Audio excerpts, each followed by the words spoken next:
Once again, I am bringing to you another analysis, legal and critical analysis regarding Mazi Nnamdi Kanu's continued question and demand in the courtroom. Then I'm asking, Nnamdi Kanu's legal stand, defiance or constitutional right? Because according to today again, Mazi Nnamdi Kanu still maintained his ground, asking the question, the usual question that he asked before, the question that on which ground is he being tried, demanding the court, the judge, to explain for him the section of the constitution, the particular section of the constitution upon which all the charges that is leveled against him stands. He continued to maintain his ground to ask that very simple question, claiming that he will not open his defense if that very question is not answered. But there's something I want you to ask yourself. This very question that Mazi Nnamdi Kanu is asking, does it fall under his legal right?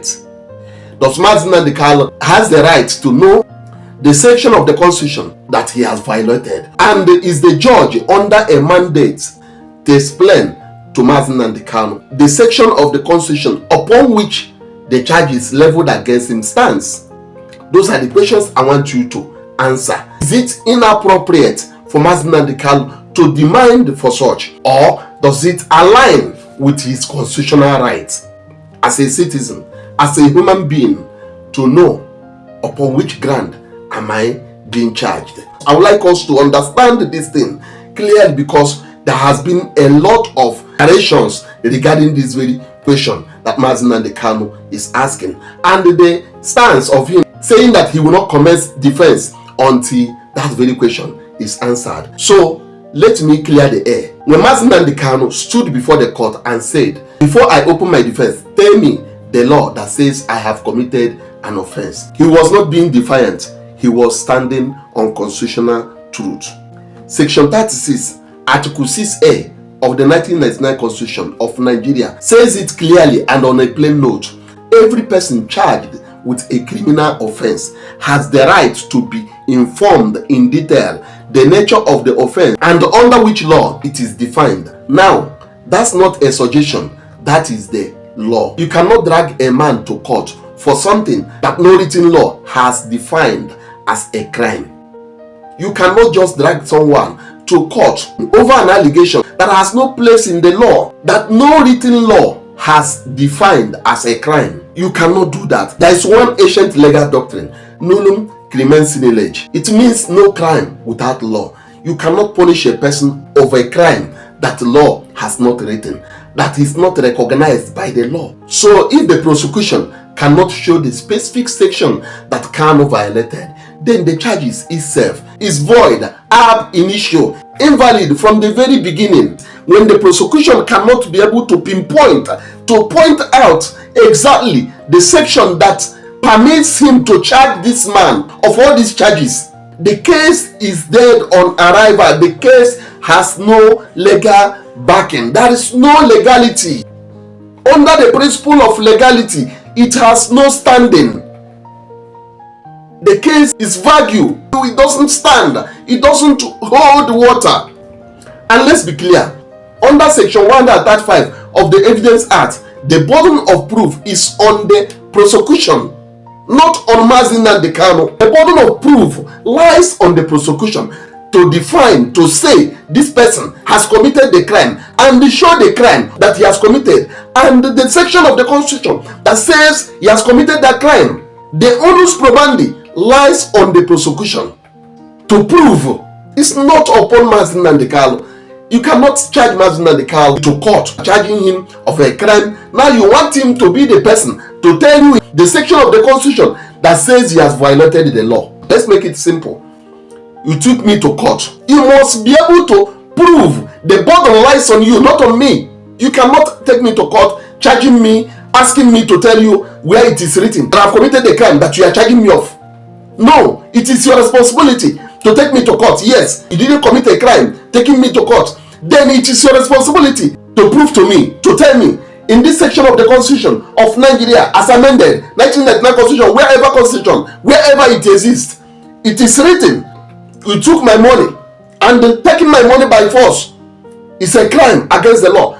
this is the crime thereof that you have committed, then I'll be able to defend myself on that very ground. But now, Mazi Nnamdi Kanu is pleading, begging, asking nicely, my Lord, if there is a section of the Constitution that says I have committed the crimes that I'm being tried upon, show me. It's not too much to ask as a person defending himself in the court. It's no more legally friendly. Under law, let me explain this thing. I want you to understand.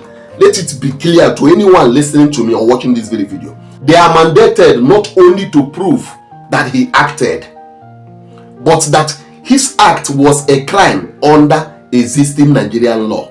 Until that very thing, that very area is cleared, Mazi Nnamdi Kanu, he has no obligation to defend himself against a ghost charge. You cannot just from nowhere say somebody committed a crime without foundation. Where is it written that if I collect this book, it's a crime? Where is it written that if I open the book, it's a crime?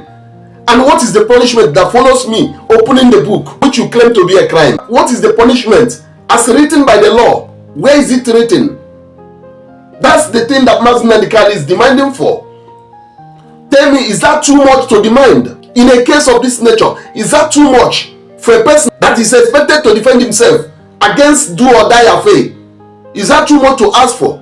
Show me where I have committed a crime. You said I have committed a crime. Show me where. Where is it written? Is it written in the Bible? Is it written in the Quran? Is it written where exactly did I commit the crime? According to Nigerian Constitution.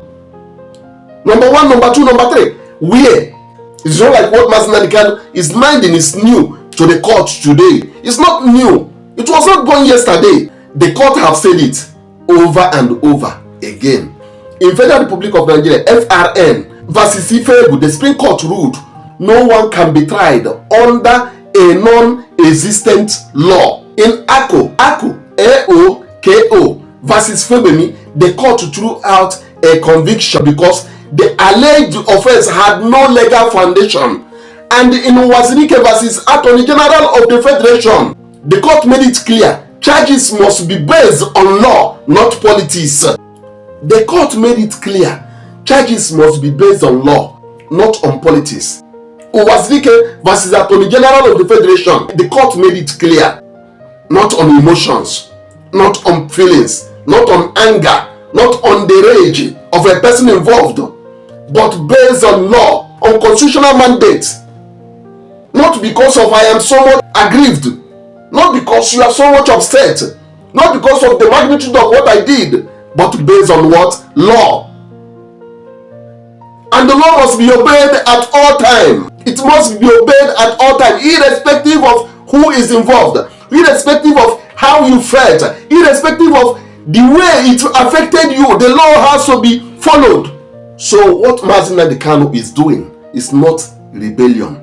It has nothing to do with rebelliousness. It is due process before he defends himself. He wants the court to prove that the charge is competent and that the law actually exists. I want you to understand that if we ever allow this government to try a citizen under undefined law, undefined offense, then none of us is safe. Today is Mazi Nnamdi Kanu, tomorrow it could be anyone else who dares to question power. So yes, Mazi Nnamdi Kanu's demand is legally sound, constitutionally protected, and morally justifiable.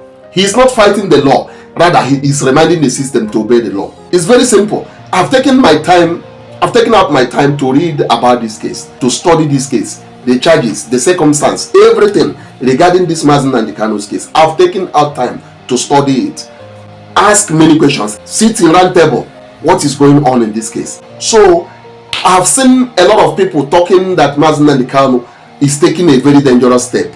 I've heard many people narrating this very thing from different angles. But what I'm saying is that only where there is no law, where there is no justice, where there is no fairness, where equity is lacking, where the rule of law is suspended, that's where I see something that can be maneuvered. But in a place where we speak the same language of law that is written, clearly stated, Mazi Nnamdi Kanu is not making a bogus demand. He's not making an arrogant demand. He's not making a demand that is out of reach, out of his constitutional boundaries. No, he is demanding of something that is legally sound, legally backed and protected. Something that is okay by law. So far so good. That's where I have to rest my case at this point in time. I would like you to share your own thoughts and views in the comment section. From the explanation and your own research, do you think that Mazi Nnamdi Kanu is asking a question that is out of order? Or do you agree that Mazi Nnamdi Kanu's question is within his legal reach, legal boundaries, permitted by law for him to ask such a question, to demand to know upon which law is he being charged, upon which legal foundation is the charges against him standing? That's all that this man is demanding. And when they answer that question, then he will commence to defend himself. Dragging this case like this every day, not answering the simple question. A simple one. Not answering a very simple question. A question that requires answer and must be answered, except when due process is not followed. Thank you so much, and God bless you. Share the video for other people to see it. And if it is your first time coming across my videos, I plead with you to follow my page and subscribe. God bless you.